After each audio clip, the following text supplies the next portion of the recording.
We can ignore reality, but we cannot ignore the consequences of ignoring reality. Ayn Rand.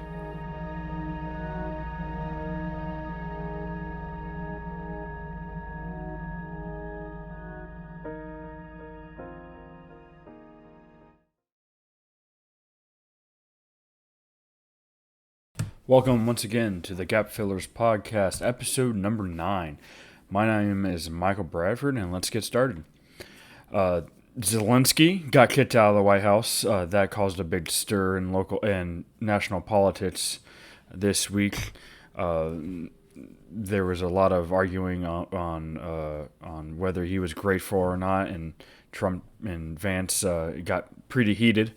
The mayor elections are coming up, or mayor and city council elections are coming up up here in Orange County.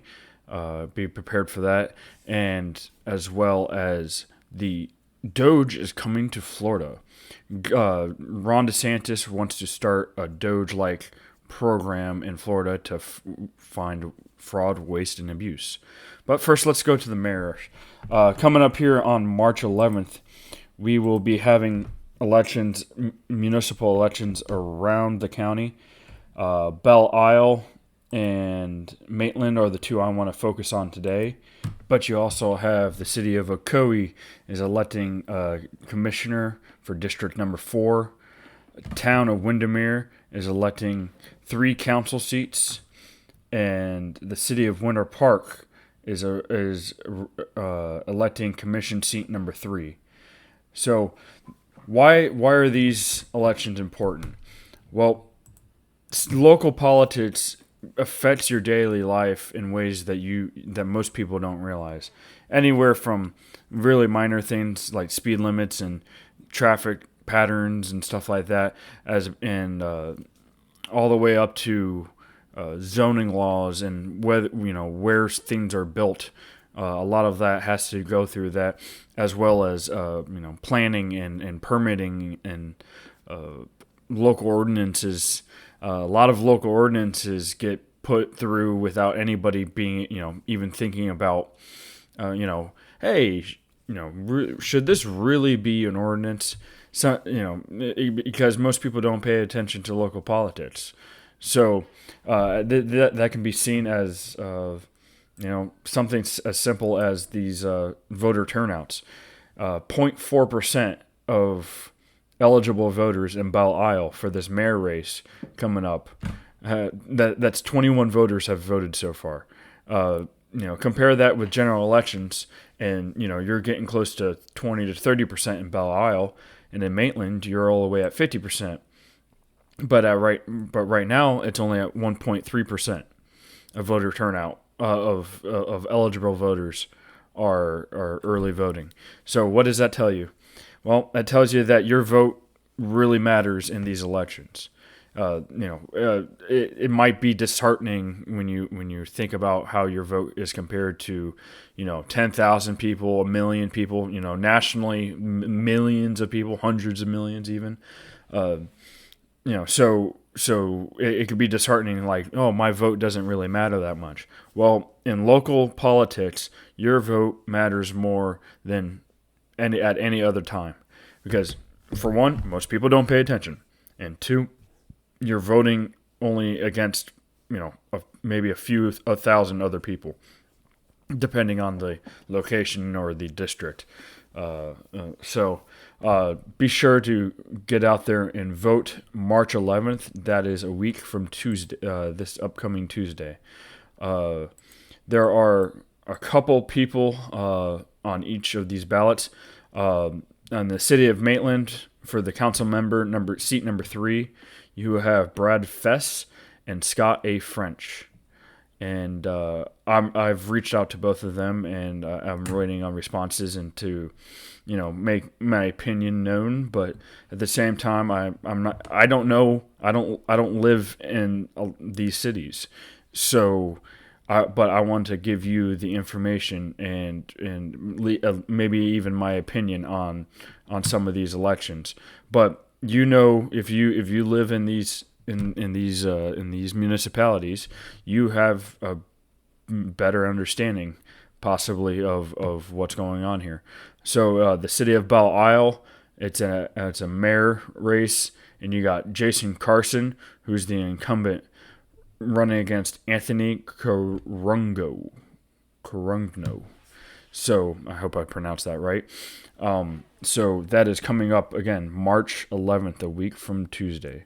So in state politics, one of the interesting things that has been proposed is bringing DOGE to Florida. Ron DeSantis has kind of made that an executive order of sorts, but it's being reinforced in the legislature. It's a proposal to replace the lieutenant governor with a cabinet position that would basically essentially be a DOGE. This is from the Orlando Sentinel. The proposal would give the Commissioner of Government Efficiency authority to, quote, audit, investigate, and report on fraud, waste, and abuse in the executive branch, in local governments, and in special districts. So this was proposed by Tyler Soros, who is the majority leader in Merritt Island, a senator from Merritt Island. And then you have Rep. John Snyder from Stewart. So it's a joint resolution. So it's been proposed both in the Senate, in the House, but it overall is going to be a constitutional amendment coming up in the next election in 2026. So that'll be on the ballot for us Floridians to vote on. This would do two things. It would actually combine two positions into one. It would combine the lieutenant governor. It would get rid of the lieutenant governor, and it would also eliminate the state government efficiency task force. Which was created in 2006. Basically, it's combining this and giving these two positions and giving it a little bit more teeth, but it's also a little bit more direct control because it's a cabinet position. So it will be more under the control of the executive of Florida, who is the governor, which is getting kind of spicy too, because there's Byron Donalds is the Trump already pretty much endorsed him, and Byron Donalds is running for governor. But there's a lot of there's been some support for Casey DeSantis, who is the wife, who's the first lady of Florida currently, which I find interesting. I would have considered her to be somebody who would run for governor, although she does have, kind of first lady, a lot of first ladies have, pet projects, that they emphasize. Really, that dates all the way back, for pretty much all of. There's been all of U.S. history. There's been a few that stand out. FDR and his wife. I forget her name. Off the top of my head, I can't remember her name. But there's been a few, that really, they all have or a lot of them have kind of this pet project that they take on. That doesn't really have teeth, but they're initiatives, and they get congressional backing sometimes, and but it really highlights a key thing. The last one I remember was Michelle Obama with school lunches. I remember, I didn't go to public school, but I remember hearing all about that from my friends who did. Oh, they hated that school lunch program. They took away all the good food, quote good food, good tasting food rather, and replaced it with pretty bland and diet and you couldn't get a regular Gatorade from a vending machine. It was all diet and odd things. Anyways, so. I'm not sure. I think this government efficiency position is DOGE Florida. I think this is going to be a good idea. I love the direction that this administration, this Trump administration, Trump 2.0 has really taken off and pointed government at least in the right direction. Uh, some of my Democrat friends are, pointing out about, oh, what has he really done? What, some of this has been. The thing is, it's the executive branch. A lot of times is a bully pulpit. There's stuff that he can do with executive orders, like renaming the Gulf of Mexico and all that fun stuff that get grabs headlines. But at the end of the day, what the big thing that the president or an executive does, it points the direction of government in a particular way. So for as long as I can remember, government has been pointed in like 15 other directions and never had a unified, okay, we're going to do this and we're going to do it well.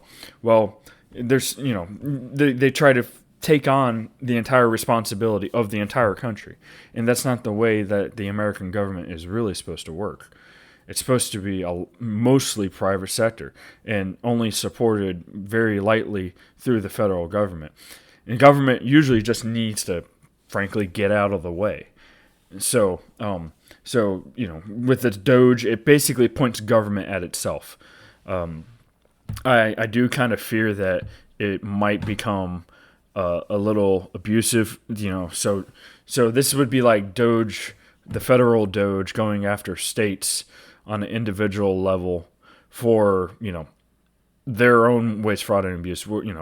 Whatever that may be. I 100% think we should get rid of all waste, fraud, and abuse, but I don't think that would be the federal government's purview. So if you apply it to this, applying Florida DOGE at the state at the county governments could be dangerous, so to speak, if it gets pointed out and used as a political hammer to manipulate or to bash counties to get to bend to their will, to the governor's will, that would definitely be in the wrong direction. So that DOGE shouldn't be for that. It should be purely waste, fraud, and abuse. And so it's going to be focused at state-funded universities. It's going to be funded, aimed at special councils or special districts rather, local governments. And so overall, this is a good idea. So it takes the task force that was created in 2006 and gives it a little bit of teeth, basically, and kind of organizes it a little bit better. The task force is, most people don't even know that there was a government efficiency task force. We want to make government the most efficient possible. That way, they have to tax and they can as least as possible. Excuse me. Good night. So that's what the good of Florida DOGE would be is reducing your tax burden, and making government efficient. So let's move on to the last topic today, which is Zelensky getting kicked out of the White House. Now, basically this has been split right down party lines, as pretty much everything it has for the past 15 years. The Democrats all thought it was bad, and most Republicans thought it was good.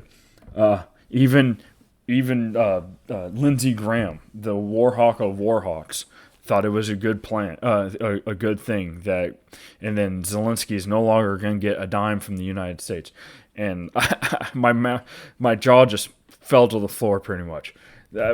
Lindsey Graham has never found a war that he didn't support. The Iraq War, every little thing that has come across, over the past however long, 30 years he's been in Congress. Every time something comes up, It's yes, let's fund this to go to war or to send weapons here. So this might be political pandering because he a little slime ball, but overall, I I agree with him loosely that the federal government, $36 trillion in debt, cannot afford anymore to fund every single country around the world's defense. It's impossible. We spend more money on defense as proportion of GDP than than all of the or at least most of the uh, NATO allies. And we spend, if you take the average, we could cut our defense spending by 40% and still come out above the average. So or right at average. So you got these big countries that are running the EU or that are closely tied to Europe, like UK. After Brexit, they're no longer part of the EU. But so you got, the UK has promised to, raise money just a little bit to 2020. At 2027, they're going to raise it to 2.7 of their GDP or 2. It's very minimal compared to it how much the U.S. puts in. This is because military is economies of scale. It scales up the larger it gets. So it gets more efficient, or you get more defense per dollar the more you spend on it, at least in theory. So if you have a small country, take Luxembourg, they're one of the richest countries in the world. They're per GDP, they're one of the richest. However, their army is only like 1,000 people strong. And so it's and they have like 3 helicopters. That's pretty much the extent of their military. But they depend a lot on the countries around them for defense and basically they use diplomatic power to end around their lack of ability to fund a large military, purely out of manpower. But what ends up happening is that these small countries end up doing that and end up basically not supporting us on the world stage at all, and they basically outmaneuver what position they hold on defense because they don't think we're going to leave NATO. We're in a NATO pact with them. And we spend more money on defense, and so they don't have to spend a large portion of their GDP, even though they if we were out of NATO, they would have to spend 40% possibly on their GDP on their defense just to fund, just to have the weaponry of the modern weaponry of the modern battlefield. Even air power. Air power, you don't need hundreds of thousands of people to protect air power, but planes aren't cheap. The B-2 bomber cost $1 billion a pop. So the Raptors are not that much, or not that much cheaper. Let's just say that they're cheaper, but they're not like it's not like a tank or a rifle or whatever. These are high precision pieces of equipment, and they cost a lot of money. But these smaller countries, Estonia, all the Baltic states, Estonia, Latvia, Lithuania. Then you got some smaller states like Denmark. Some states that aren't even in NATO still get the default protection, like Switzerland. They get default protection from NATO because they're in the center of Europe. In order to invade Switzerland, you'd need to go through like 500, 5 different states, countries. And so, they feel really safe, and they use their diplomatic power to, they use diplomacy in order to get their way. But in doing so, they have taken advantage of the U.S. And if I have to hear one more country complain about, well, we have free healthcare. Well, free healthcare is actually a, an industry that focuses on diseconomies of scale. The larger the healthcare system gets, the less efficient it gets. It's like teaching. You can only teach so many people. You can, as a doctor, you can only operate on so many people, and you need high qualified, low quantity, high qualified people to do these jobs. So just the setup of how specified of or specialized of an industry something like healthcare is. And teaching is education is the other one.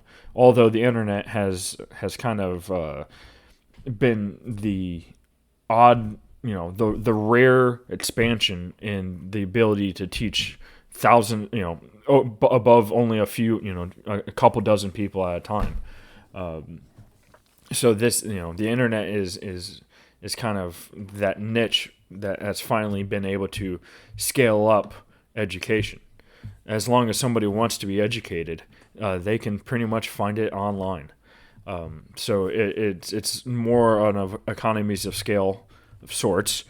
It's still specified, and the highest performers will rise to the top. If you put out a good YouTube video, let's say, that you're more likely to get that that viewership and the incentives or the pay that comes with it. Whereas if you're not a good teacher, or you don't know how to operate through that system, it probably won't go as well. So So anyways, basically, Europe has taken advantage of the U.S. I went on a long rabbit trail there. Europe has taken advantage of the U.S. Leadership on the world stage. We're constantly spending about 4%, 3.5% to 4% of our GDP on defense spending, and way outpacing most European countries. And if you take the next 10 countries that spend on their military and combine them, you still have less than the U.S. spends or you still have less money overall that the government or that the U.S. spends on defense a year. So, we outpace all of the world pretty much in defense spending, and it's time that the other countries of Europe, or the quote unquote free world. I question whether Europe is considered free. You go to jail for a meme because you had offended somebody, or if you constantly have to pay an ally to be your friend, are they really your ally? That's what I wonder. And so if Ukraine wasn't even our ally before this war. The whole reason that they're perceived as the good guys, now they were attacked, that doesn't make them good. There's a difference between being a victim and being good, right? If a druggie is out on the street, I'm not gonna say, oh well, he's a victim, therefore I need to give him money. That's not the way that works. He caused his own problems. The Ukraine had its own problems. It's a very corrupt country. Now they're supposedly trying to get better at it. However, as we can see, our own government is corrupt. And instead of focusing on sending money to every which way and funding every other government, we need to focus on getting our stuff together at home. At the end of the day, it comes down to that. If we are strong, we can afford to, if the government had no debt whatsoever, we could fund the Ukraine war pretty much on the interest saved a year.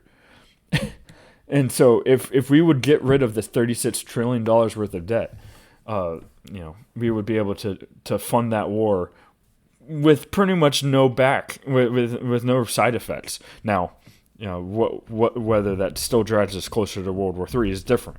Yeah, but monetarily or fiscally, it has very little. It would have very little effect. But we're not in that position. For every $1 trillion we spend, we have to spend $40 billion the next every consecutive year after that on interest, depending on the interest rate. But on interest, it's $30 to $40 billion a year for every $1 trillion. That's not like, hey, we're spending this money on roads or people always ask me, whoa, if you didn't tax, well, who would fund the schools, fire department, police department, and roads? Well, we don't. Okay, fine. Let's spend it only on that. Government only funds those things. Everything else is the problem is that everybody has their little pet project. Everybody has their NASA. Everybody has their one thing that they love about government. I know I'm going to offend somebody if I mention one government department. You're going to offend somebody because that's their pet thing, and that's why the government just continually grows. As we saw this past week with the government or with the House continuing resolution, they decided to raise spending. So instead of cut spending and double and basically reinforce the DOGE cuts, they basically taken a portion of those DOGE cuts and applied it to more funding. And so really the government is the Republicans really try to cut taxes without cutting spending, which is just meaning, okay, all government spending is a tax because it ends up in inflation. I've said this before, but if you don't, you can't cut taxes and just expect the economy to grow. The Laffer curve eventually starts to decrease. You get less bang for your buck. It's a diminishing return at some point. So you have to have a certain amount of taxation. I say that with caveats. As long as you're spending that much. So if you're not taxing or if you're not spending that much, you don't have to tax that much. But that's not the way they work. But anyways, thank you for joining me this week. I hope you all enjoy it. I am on Amazon Music now. I am on YouTube. I am on several other streaming sites. Spotify, of course. So I am broadening the platform base for your convenience. I understand that sometimes Spotify doesn't want to cooperate with your specific device, or maybe you have something else downloaded. So say you don't want to download another app, but you have Amazon Music or YouTube or whatever. So I am doing that for you. So follow me on X at GapFillers1776, the GapFillers official Facebook page, which is GapFillers Podcast. Thank you, and have a good week.